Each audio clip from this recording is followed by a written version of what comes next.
This interview is brought to you by the Pro Fight Shop in Hollywood. Radio Rahim with the Golden Boy, Oscar De La Hoya, at Golden Boy Promotions Canelo Alvarez media workout. Now, when Alvarez is there, you've got a lot of great fighters in your stable, but when I see you and Alvarez together, your eyes light up a little differently than when I see you with anyone else. Talk to me about your relationship with Canelo. They light up for all of them. No, you know what it is that I want him to be the guy who, they say passing of the torch and, this and that. Well, I'm passing on the torch to this guy, and so I feel like if it's my responsibility to kind of nurture him and show him the ropes and take him to those avenues that I once walked through, it's exciting. It's exciting because he's loved by many. He has the talent. It's gonna be quite a ride with Saul. Well, the girls like him. Obviously, yeah. He's from Mexico. He's a clean cut, kind of another golden boy. Is it that you see a lot of yourself in him, and have an opportunity now to kind of live that career again? Well, it's not really living it. I mean, I'm content and satisfied with what I lived. But it's just the fact that it brings me a lot of joy to see another fighter, go through what I went through inside that squared circle. He's gonna start fighting the best now. Austin Trout is a very dangerous, extremely dangerous fighter at this point of his career at 22 years old, and just watching him grow and the success, and it's gonna be quite a ride, and I'm very fortunate enough to be part of his team. Now, you talked about passing the torch on to Canelo. Now, I'm sure that you mean as your premier Golden Boy fighter, like the guy who carries the mantle.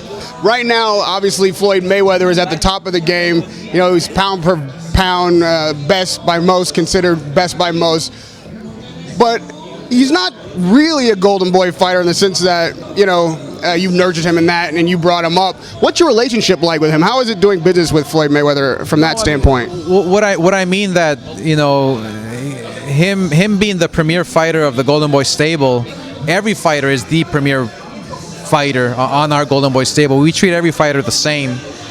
What I mean is that I can pass on the torch where he can carry on that legacy of attracting the women, the big pay-per-view numbers, the big ratings, the excitement back to the sport. That's what Canelo can do, and that's what I'm excited about. But obviously, Mayweather's a pay-per-view king right now. He's doing extremely well for himself, his boxing career. We've worked with Mayweather. We've promoted his last 7 fights, and we have a great relationship, working relationship with him, and I respect him. He respects me. We work well. He has a great relationship with my CEO, Richard Schaefer. Mayweather respects him because look, Richard's a money guy. He knows how to make you money, and we know Mayweather loves money. So we work hand in hand. When this fight for May 4th, Mayweather's fight was put together, Canelo and Mayweather butted heads a bit. Mayweather refused to sign a contract saying that he would definitely fight Canelo as his next fight, and Canelo refused to be on the undercard. Can you talk to me about how that fell out and how you feel about Canelo making that business move? Well, I mean, look, it was a bold move in his part. It's obviously a move that I have to respect and support. He's a Golden Boy fighter. It was a big concern, obviously, because we want to make sure that May 4th is a blockbuster, which it is going to be a blockbuster when you have, Mayweather fighting. It's a blockbuster already. So everything else is icing on the cake. But now you add on Leo Santa Cruz, you add Abner Maris against Ponce de Leon. It's going to be an event. So, but it was a concern because Saul Canelo Alvarez, especially for May 4th, we felt we needed a Mexican attraction on May 4th, but I think he made the right decision. We now have 2 big blockbuster events, one in San Antonio where we'll have close to maybe hopefully 40,000-50,000 people and then we have May 4th with Mayweather. Now, last year, early in the year, you said that you didn't feel Canelo was ready for Mayweather, that it wasn't time for him yet. Has your opinion about that changed? My opinion has changed. I think Canelo Alvarez can fight anybody now.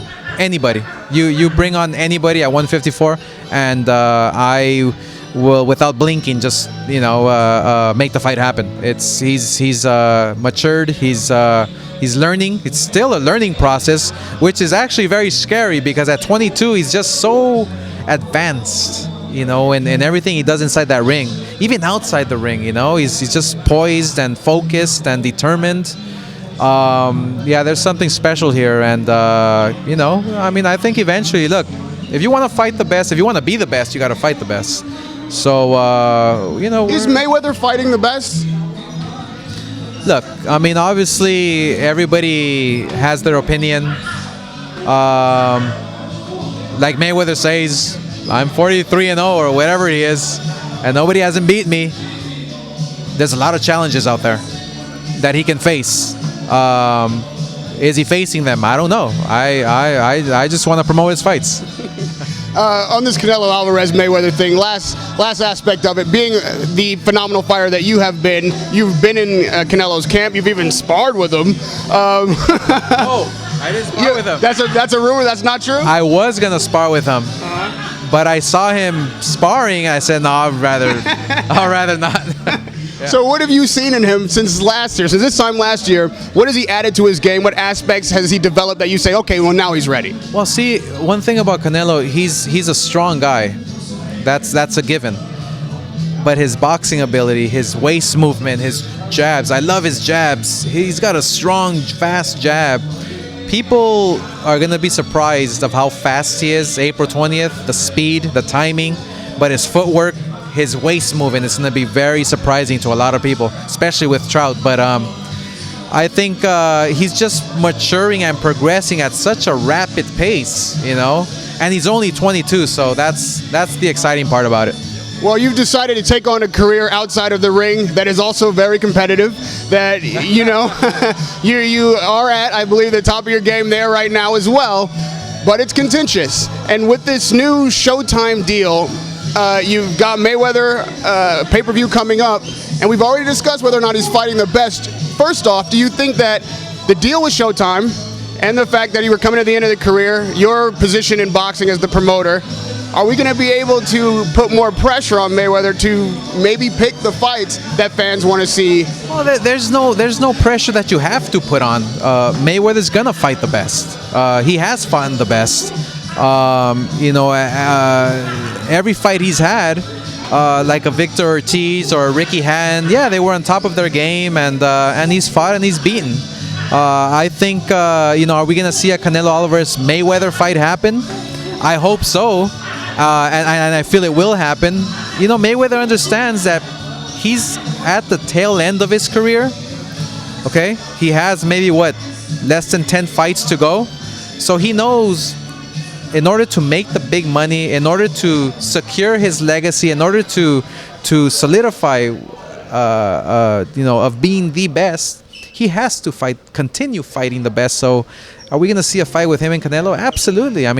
That's who Mayweather is. So, I'm excited by that. It's very exciting. So you're confident that fight will be made? You think it can be made this year? I'm very confident absolutely very confident because they are fighters. And that's what fighters do. Now, beyond the Showtime deal, obviously you've parted ways with HBO, or HBO's parted way with you. That was a pretty big shock to the boxing world for them to make it so definitive. There's rumors out there that there was some contention there, but for it to be so definitive, first of all, talk to me about how you found out that this had taken place and how it came about. Like, how did this happen? Well, first of all, it's shocking.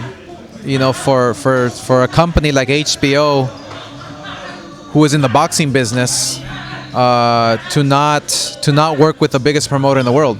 How does that happen? What kind of business plan do you have in mind, for your company? But it's okay. We're gonna continue doing what we're doing. We're gonna be very aggressive in making the best fights happen, in signing fighters. and just continuing being the best. And I found out through Richard Schaefer. He gave me a call and he told me, "Did you hear the news?" And so it was shocking to me, but it is what it is. We're gonna continue what we're doing. We're gonna focus on what we're doing, and we've now put on some extremely amazing competitive fights on Showtime, and we're gonna be even more aggressive with going after the best. Well, if you were informed that way, then there obviously wasn't some ongoing back and forth with you and HBO that fell apart. So the only thing that people can point to is, in fact, the Mayweather deal with Showtime. Did that play into? Is this some kind of retaliation? No. It was way beyond that. There's more to that. Obviously, I mean, you have. It's funny how, Bob Arum, calls everybody a moron.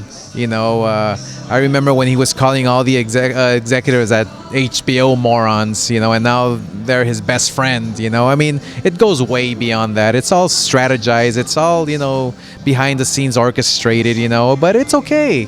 It's fine. We're going to continue doing our business, focus on Golden Boy, continue to grow the sport, make the best fights happen. Look, starting April 20th, you're going to see some amazing fights. With Danny Garcia, with Lucas Matisse, with Maidana, Josecito Lopez, and we're gonna continue with Peter Quillen, your double, and we're gonna go hard. We're gonna go hard and grow the sport, and everything else will be irrelevant. Well, you brought up Bob Arum, and of course we can't get out of this interview without discussing that Cold War, is what I like to call it. You guys just won't be able to get your fighters in the ring to face each other. You've got a great stable. Top Rank has owned this year so far with great fights, but there's no boxing fan on the planet that doesn't say, if you two could work together to pit your fighters against each other, it's the best thing that could ever happen for boxing.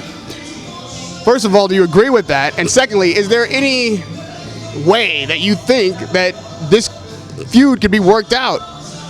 Well, look, I mean, boxing is not based on two fights alone. Great, wonderful. I enjoyed the fights. Great, beautiful. Boxing is based on the whole year and making fights back to back to back to back to back. That's what we're gonna do. And great, absolutely. It's all for the fans. But this Cold War thing, whatever.